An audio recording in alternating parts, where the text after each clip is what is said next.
വയനാട്ടിൽ വീണ്ടും കടുവയുടെ ആക്രമണം. പുൽപ്പള്ളി ആശ്രമം കൊല്ലി സ്വദേശി എൽദോസിന്റെ പശുക്കിടാവിനെയാണ് കടുവ കടിച്ചു കൊന്നത്. ഇന്നലെ രാത്രിയിലും മേഖലയിൽ കടുവ പശുവിനെ ആക്രമിച്ചിരുന്നു. പുൽപ്പള്ളി 56-ൽ കടുവയ്ക്ക് മുന്നിൽപ്പെട്ട ബൈക്ക് യാത്രിക തെന്നിമാറി ഗുരുതര പരിക്കേറ്റു.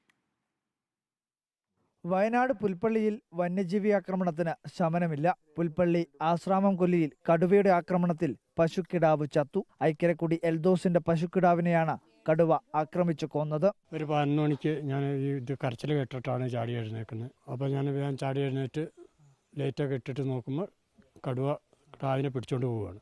അവിടുന്ന് ഒച്ച എടുത്ത് പിന്നെ പടക്കമൊക്കെ എടുത്ത് പൊട്ടിച്ച് കഴിഞ്ഞപ്പോഴും കിടാവിനെ ഇവിടെ ഇട്ടിട്ട് കടുവ അങ്ങോട്ട് ഓടിപ്പോയി. കടുവനെ കണ്ടു. വന്യജീവികൾ കന്നുകാലികളെ ആക്രമിച്ചു കൊല്ലുന്ന സംഭവങ്ങൾ പതിവാകുന്നതിൽ നാട്ടുകാരും പ്രതിഷേധത്തിലാണ്. കഴിഞ്ഞ ദിവസം രാത്രിയും എൽദോസിന്റെ വീടിന് 200 മീറ്റർ അകലെ കന്നുകാലിയെ കടുവ ആക്രമിച്ചു കൊന്നിരുന്നു. തലേദിവസം ഇവിടെ തൊട്ടടുത്ത് തന്നെ ഉണ്ടായി. ഇങ്ങനെ വാഴൽവേവിയുടെ വീട്ടിൽ കടുവ അടിച്ച് ഒരു മുരിനെ തിന്നു.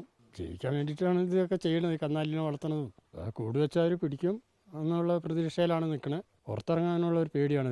നേരം വെളുക്കുമ്പോൾ എഴുന്നേൽക്കുമ്പോൾ എത്ര ഉണ്ടെന്ന് തന്നെ അറിയാൻ കഴിയില്ലാത്തൊരു സ്ഥിതിയിട്ടാണ്. പുൽപ്പള്ളി 56-ൽ ബൈക്ക് യാത്രികൻ കടുവയ്ക്ക് മുന്നിൽപ്പെട്ടുണ്ടായ അപകടത്തിൽ 56 സ്വദേശി അനീഷിന് ഗുരുതരമായി പരിക്കേറ്റു. അനീഷ് നിലവിൽ പുൽപ്പള്ളി ഗവൺമെന്റ് ആശുപത്രിയിൽ ചികിത്സയിലാണ്.